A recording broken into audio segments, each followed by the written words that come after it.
觀眾朋友，今日個項目歡迎收看福起來，阿明哥劉浩明。今日福起來要紹介一個關於特別的算是工藝家，唔單止係我哋辦到瓊馬尾的什麼嘢，同時呢，伊嘛把伊個土地、家畜還有文化變現伊個作品裡邊，我哋馬上歡迎今日來賓，我哋王美優，美優你好。主持人好，大家好，我是來自同埔的王美優。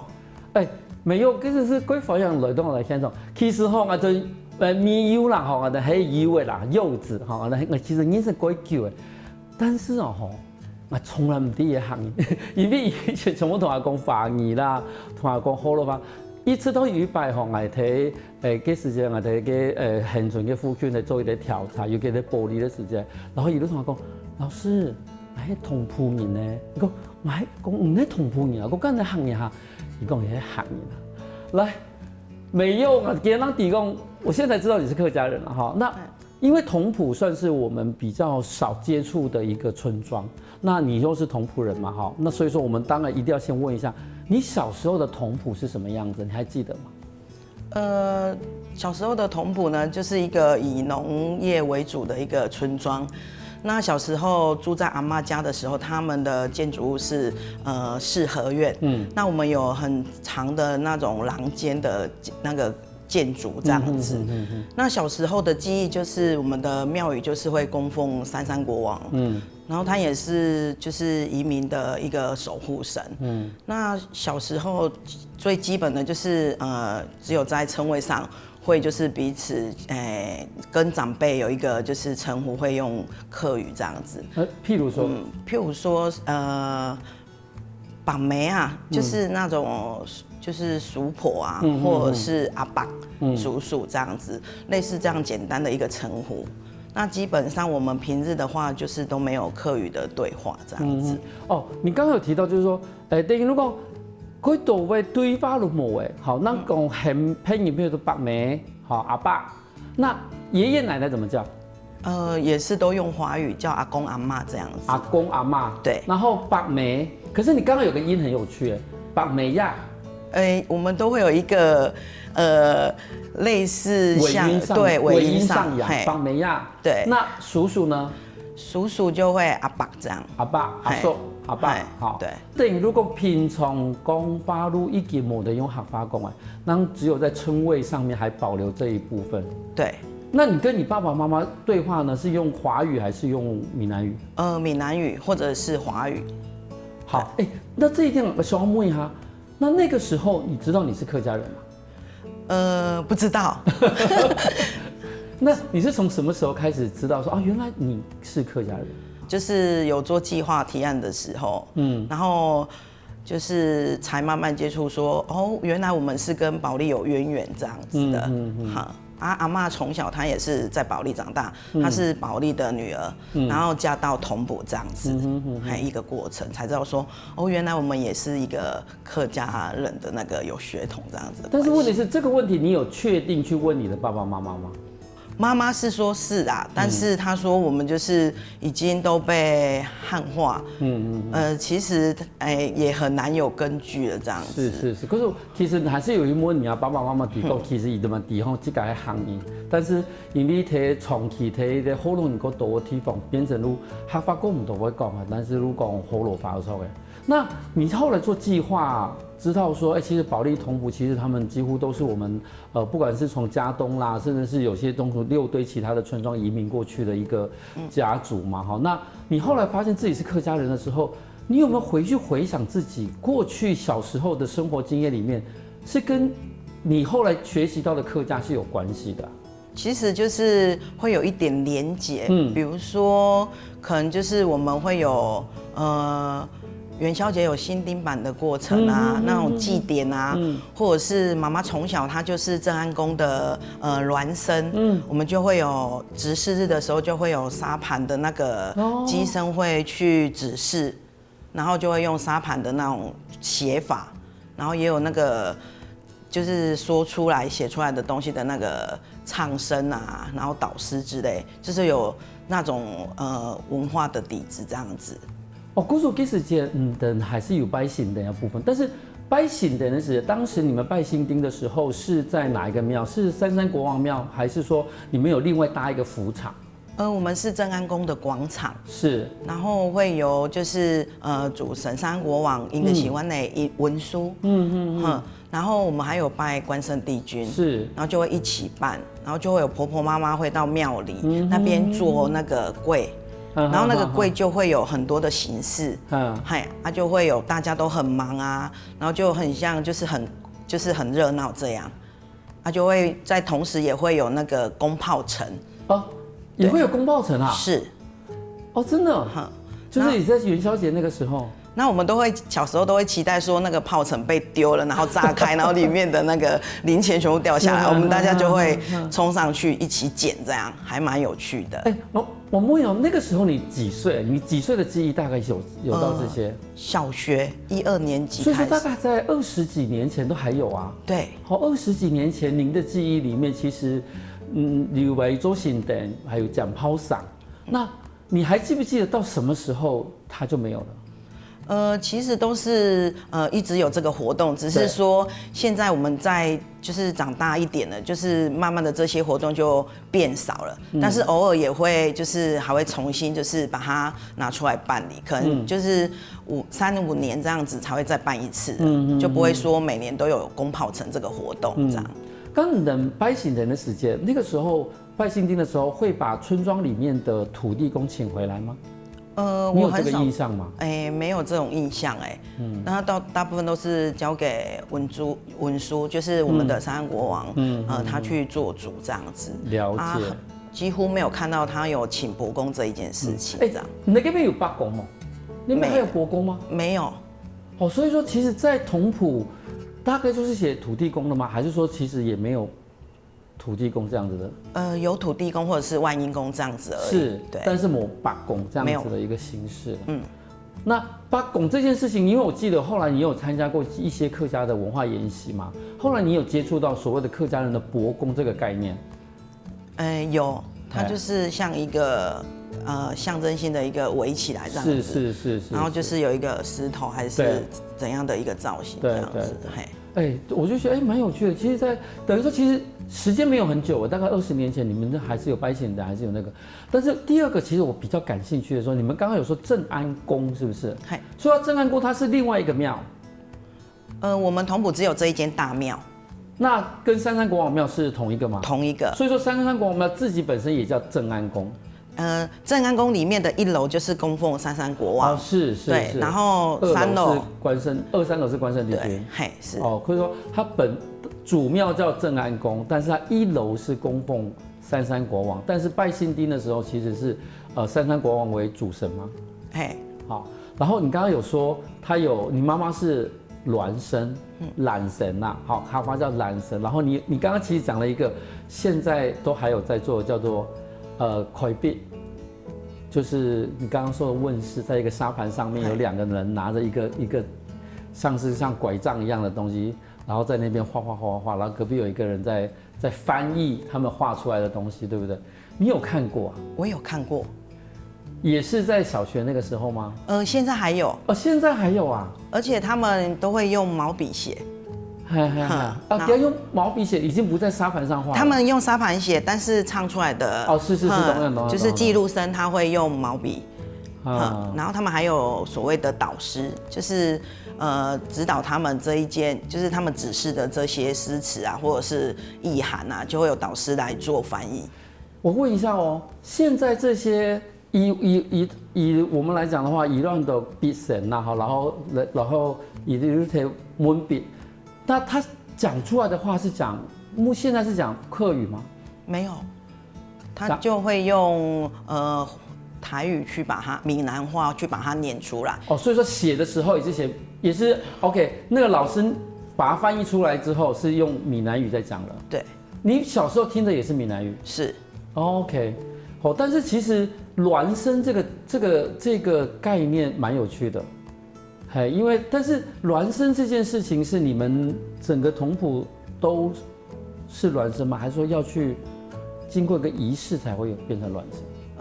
要入標，就是要加入，你在車城鄉的人都可以，或者甚至外縣市，你有這個興趣要加入都可以，就可以當成孿生。但是孿生主事者三山國王灣的文書，他會幫你就是取那個孿名哦，取孿名啊？對。那你媽媽的孿名你知道嗎？霧氏。哦，真的啊？對，還會取一個孿名哦。對。很有趣耶。那當孿生之後要注意什麼嗎？當孿生之後，你就是有自己的工作，比如說你是禮生，或者是像我媽一樣，她是監事，對，幹董，就是她要喊口令的。也有就是你是副孿或者是正孿，就是他們就會把他們的職位都把它定出來，就像我們在念書一樣，就是有班長啊、風紀股長這樣子的一個概念。通埔屯埔里其實喺外的南部最南端的一個客家莊，雖然講伊的阿伯全部係大部分路喺外的平埔族啦，無論外的好東西，但是其實伊呢還是盡量的保持外的客家文化。休息下喎，喺等節目我哋咪嗰度嗰精彩故事。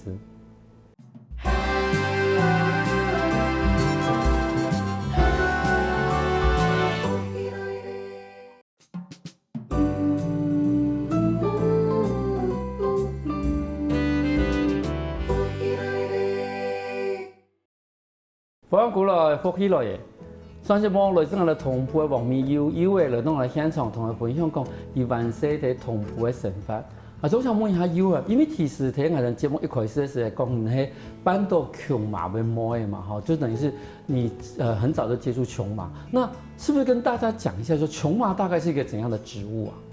瓊麻它是龍舌蘭科的植物。然後它就是會以株芽去繁衍它的下一代，或者是根芽。那我們萃取它的纖維來做瓊麻繩。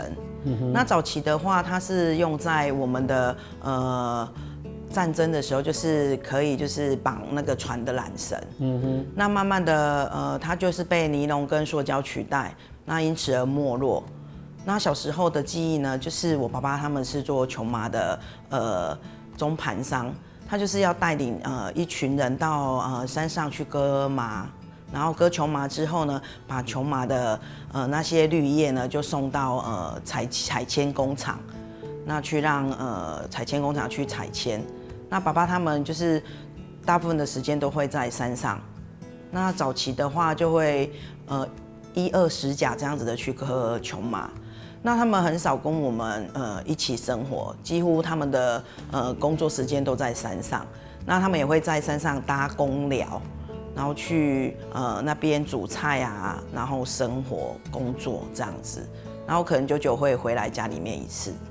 哦，等於就是說，以的你都愛去摘瓊麻呀，這件事情，如愛平常時如愛天頓山上去摘，摘了以後可能如喺啲鐵嘅。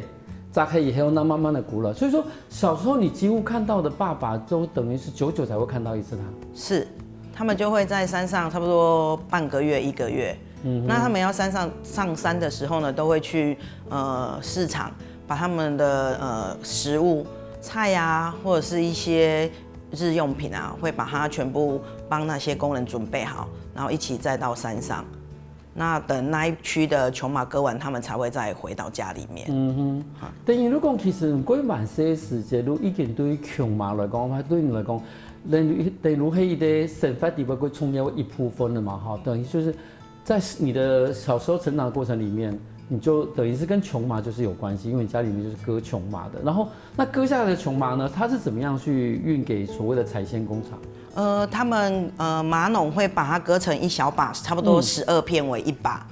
然後我爸爸會開我們家的5輪車，就是拼裝車，然後會把拼裝車裝滿，然後再載到採鉛工廠，經過地磅，去磅說你今天載來的多少噸，然後慢慢累積才去跟採鉛工廠算錢。但麻農呢，他們就是以把去計算他們的工資這樣子的一個過程。是，可是你這個嘛有看過，也會貴個做起啊的，算是恆春半島嘛有瓊麻世界的一個工廠。但是因為現在其實就像你所說的，因為其實很多的塑膠的繩子已經取代了瓊麻繩，所以其實現在在恆春半島幾乎很少看到彩纖工廠了吧？幾乎都已經閉館了，就是沒有在做彩纖這一個工作。但是我們留下來面積比較大的，就是我們的現在的由墾管處他們管理的瓊麻工業區，就是展示館。是，那你中麻我可是對於瓊麻這件事情，就是說你從瓊麻編織是從什麼時候開始感興趣的？103年。那因為我哥哥生病之後。然後我就把幼兒園裡面的工作辭職了，然後就去原民的那個客服班去當客服老師。那經過哥哥生病啊，所以才去接觸到客服班裡面的總幹事。那他一邊鼓勵說，就從跟我們很親近的一些材料為主，那慢慢的做編織這一項工作。但是我沒有編織的基礎，但是我都是用自學的方式。然後從小物件做到慢慢的藝術裝飾，這樣子的一個過程。可是其實對瓊麻來講，對你們來講也是蠻算是一個從小學習的一個事情啦。但是可是問題是瓊麻這樣的事情，因為它就像剛剛所說，它很多東西都被取代了。為什麼你還特別對它有感情？因為我想說，用瓊麻線來戲取家人的一段情感，這樣子，然後慢慢的就。越編越有興趣，越編越喜歡，然後就變成我的事業這樣子。因為你所有工作工希望瓊麻來編織一個家族的情感，因為其實透過故事有工作工，這算是你爸爸的一個事業了哈，也就是其實你們家早期支撐這個家一個很重要的一個事情。那現在放到你手上變成一個藝術品了，應該說它可以變成家用品或者是變成藝術品的一個過程裡面，那你怎麼去賦予瓊麻你所想要的一個故事性呢？譬如說，你怎麼去把你的就是你的對家族啦、對這個土地的想法，透過作品把它展現出來呢？其實我都會一邊做一邊問爸爸，也幫爸爸做一些他早期的採訪。那我們有做田調。然後也有幫他做基本的一些比較短的細微的小影片這樣子，然後慢慢去從爸爸的口述歷史裡面去了解瓊麻的過去的故事，或者是瓊麻在恆春半島他以前是扮演什麼樣的角色，那慢慢的去賦予他故事，是自己慢慢的去想說我們要怎麼去把文化就是傳承下去，或者是延續下去。那後期的話，就是自己賦予它故事，都是透過經驗或者是經歷去累積。早期在同埔是很多人做瓊麻的工作嗎？對，早期的話，瓊麻這個工作呢，其實是同埔在地的婦女她們的日常的工作。就是爸爸的工人裡面幾乎都是一些婦女這樣子。好，等於如果來鄉村莊的人啦，好多鄉下去摘瓊麻，然後問題是早期抽完纖維之後，是婦女會把它編成繩索嗎？早期的話，婦女會把它一條線呢，把它搓成2股。就是會用手工的方式，然後在大腿上面搓繩。其實這個過程，爸爸還有他以前的那些割麻的麻農那些婦女啊，或者阿嬤，他們其實都有就是現場製作給我們看。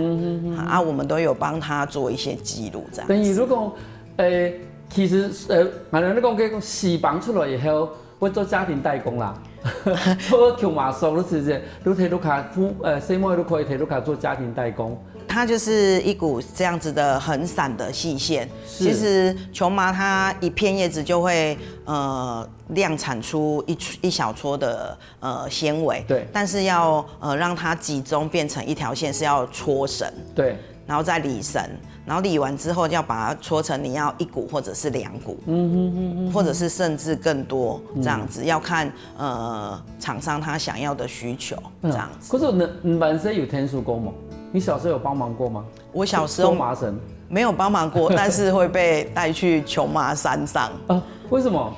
因為沒有人照顧我，然後爸爸送我去念幼兒園的時候，我就會就是分離焦慮會哭嘛，然後他就會直接把我抓起來丟到那個拼裝車上面，然後就跟麻袋一起打滾，然後就被載去山上。那問題是他們在割瓊麻的時候你在幹嘛？我在瓊麻就是瓊麻的植物底下，然後媽媽說，我都會被那個瓊麻葉片蓋起來，所以他說我小時候是那個瓊麻葉蓋，就是照顧長大的。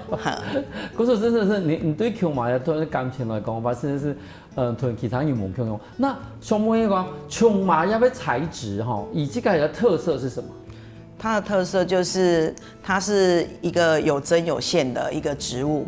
那早期的話沒有針線的話，我們都會拿它來縫衣服。那我覺得瓊麻就是在越貧瘠的地方，它會長得越好，所以我很喜歡它的韌性。所以就是絕處逢生的那一種意象，這樣子象徵。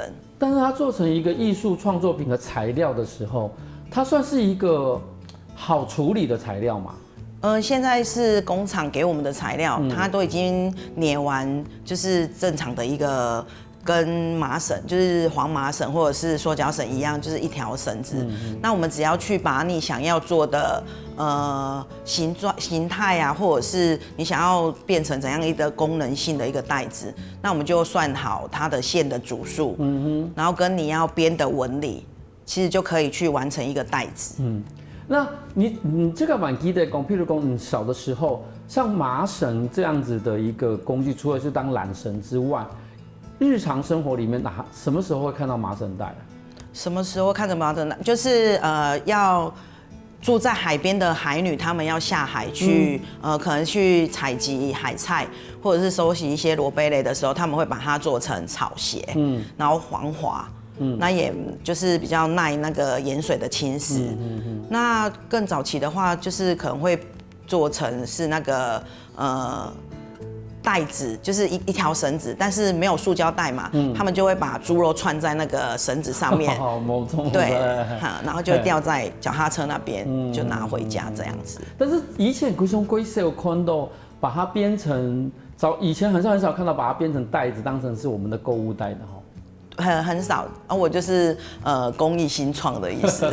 哎呀，因為其實現在就比較常看到，就是說，會把它變成一個購物袋的那形式。可是，購物袋的形式的時候，你覺得說它在保存上面有什麼要特別注意的嗎？其實它保存還蠻簡單，就是不要讓它沾到水，然後沒有乾就把它放到密封式的袋子裡面。是它是一個很耐久的一個物品。好，可是充電如果你要把它弄乾。對，要把它種着了，那它就比較不會壞掉，就是不会發霉。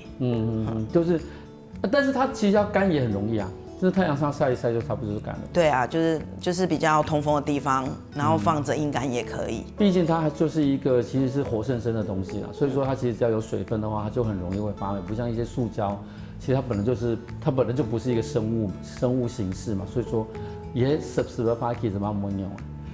可是瓊麻這件事情，但是喺當初同譜裡面，歸多為伊的神話的記憶，同時嘛喺人的以為，伊萬世歸重要的記憶。有時下我看到節目，我就買嗰度不精彩故事。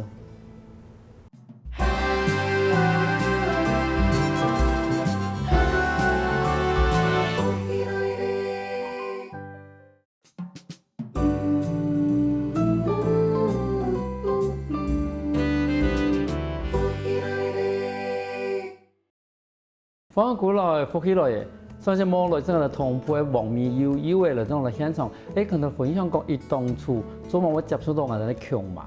我就想問一下，因為其實後來這個唔單止講，這個關好瓊麻一件事情，同時嘛去搞你。後來你的課程為什麼想說你要開一個課程去把這樣瓊麻的一個編織給它讓更多人來接觸呢？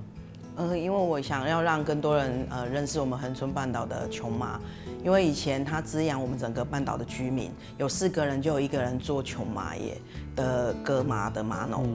那我想要延續爸爸的記憶，然後去延續我們家的一個傳承的工作。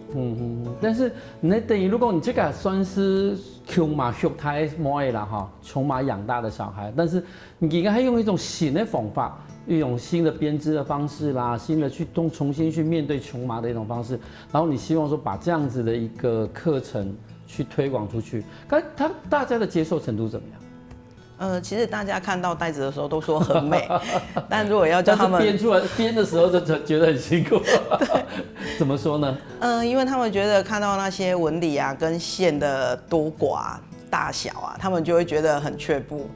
但看到學生的作品，都會覺得這個好好看哦，這個好美哦，我好喜歡哦。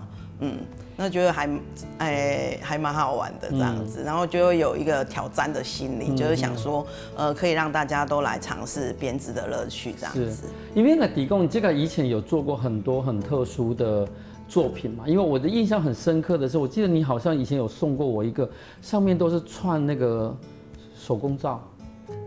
一個瓊麻，然後串手工皂那個，我覺得那個很有趣，就是等於是你就可以掛在那邊當洗手皂嘛，對不對？所以說你這個本身當初在設想這一些瓊麻作品的時候，都是怎麼去設想？譬如說這個包包啦，或者是之前你送我的那個掛在那邊的那個洗手皂啦，你是怎麼去做一個設計的開發？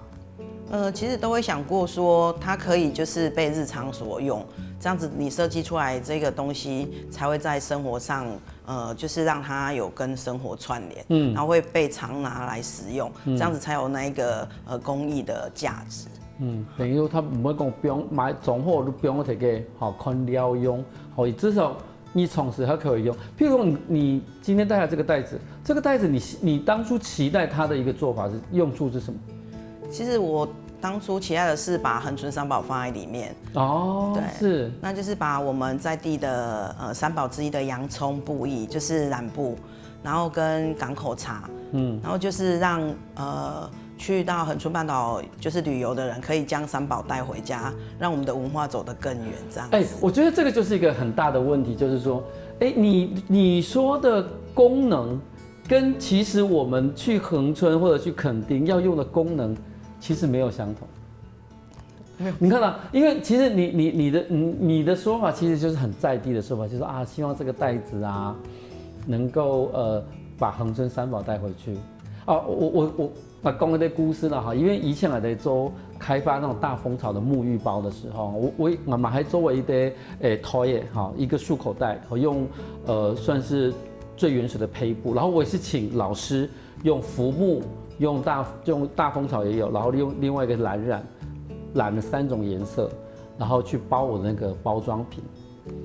結果你這個題目，大家要的是什麼東西是你知道嗎？不知道。袋子。可是我說，其實很多時候是我們想的跟人家要用的某共用啊。好，可是你看，等到那個你說你要裝恆春三寶，我就想到對，這就是我們的想法。可是你的想講，你拿回去以後，是不是有可能去裝其他東西？我們要去思考這個東西，就是說恆春三寶還是恆春三寶，但是這個袋子拿回去之後，它可以做很多其他的用途，就像你剛剛所說的，跟你看買的墾丁龜頭黑，現在很多人在墾丁恆春半島衝浪嘛，你想想看那些女生，尤其是女生的衝浪人。他可能要準備什麼東西，那我就把它設計成可能是那個大小，甚至下面可能要加一層防水布什麼之類的。那我還是可以裝恆春三寶賣出去啊，但是他拿完之後，他就可以去當衝浪包用，而且有時節黑暗的啦。我今天我即使沒有衝浪，我背一個衝浪包，我就很潮。我的想法是這個樣子，因為真的是要跳脫出我們自己是一個。就是製造者的時候，我們就覺得我們把它裝恆春三寶，或者說我要裝我的大蜂巢，結果人家其實看上去的不是我的大蜂巢，看上去是我那個包包去裝，我根本連想都沒有想過的東西。對，不是，覺得可以看看。該聽煙哦，聽煙，當初的想法是什麼？當初的想法就是很簡單，就是可以常常被使用這樣。不是常被使用，我們還要再細緻一點。因為我今天覺得很驚豔的是這個包啦，因為它。搭上了一個算是龜體配類的背帶，好，真的就看起來就是說，整個就是很適合很年輕的小女生這樣子背出去玩。那當初的一個想法是什麼？其實這個是從我去漁會上課，然後那些媽媽姐姐們，她們或者是妹妹她們覺得說，大家要用一個小背包。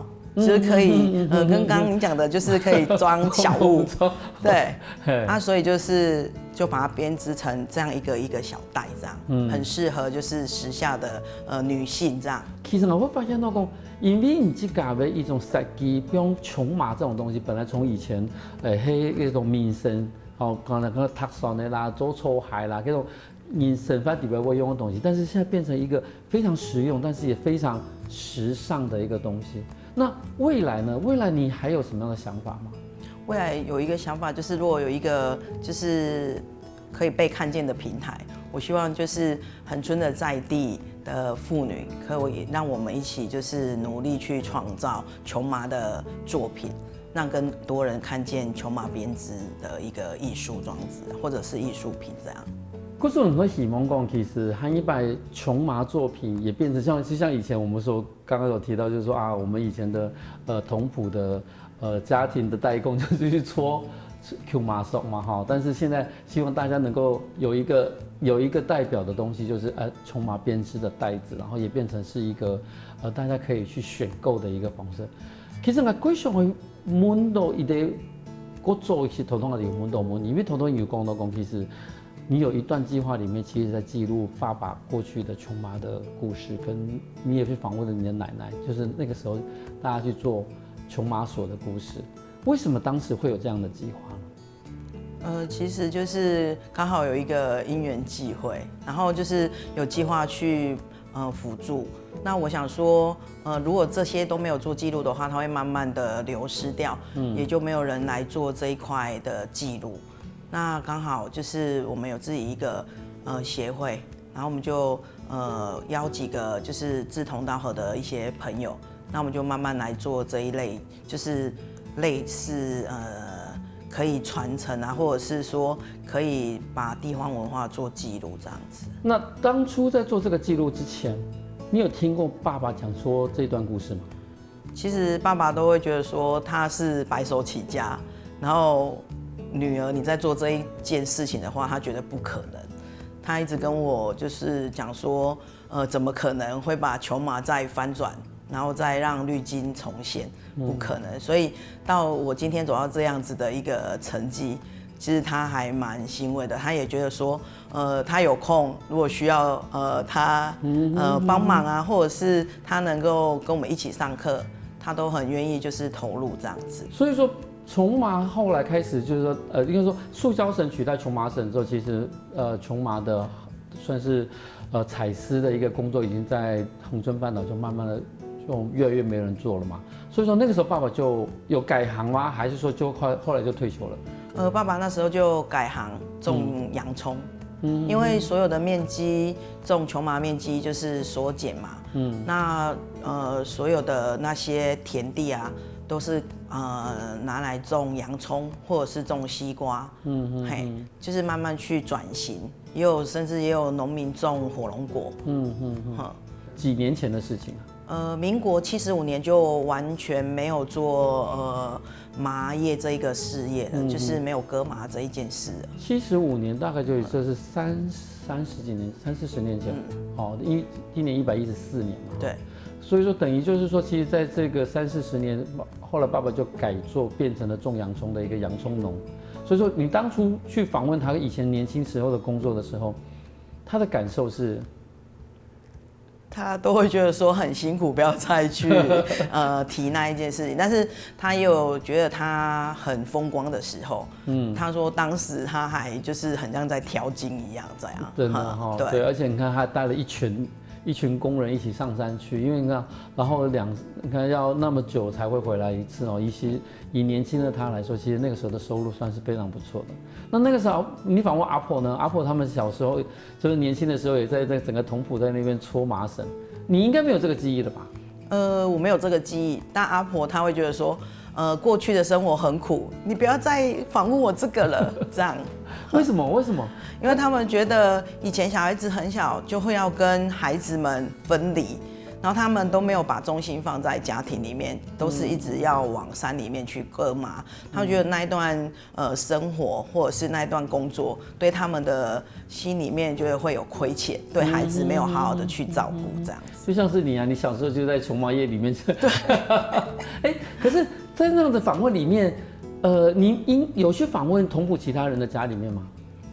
其實我們只有訪問就是比較親戚的，比如像嬸嬸啊，她有一張照片，就是那時候當時割瓊麻，然後瓊麻葉就在瓊麻田裡面，就用那種半手工式的那個採纖機採出來，然後直接割過的瓊麻比較低的，只有根部的時候，就把那些麻絲塞在上面，就有這一張照片，我覺得還蠻珍貴的。所以說那個時候你的那些嬸嬸啊，那些全部也是在幫忙去割瓊麻就對了。對，瓊麻呀東西雖然講係算是一個藝術品的基礎，但是對醫衛來講的話，也係一個傳承，也要加粗，也要文化，同時也要土地的改創，也為的基礎。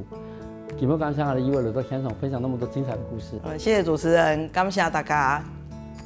休息一下哦，再聽我哋欣賞來瓊華運通。我跟福起來的觀眾朋友，記得去我的面書網站，還有到我的客家電視台 YouTube，把我的影片分享出去哦。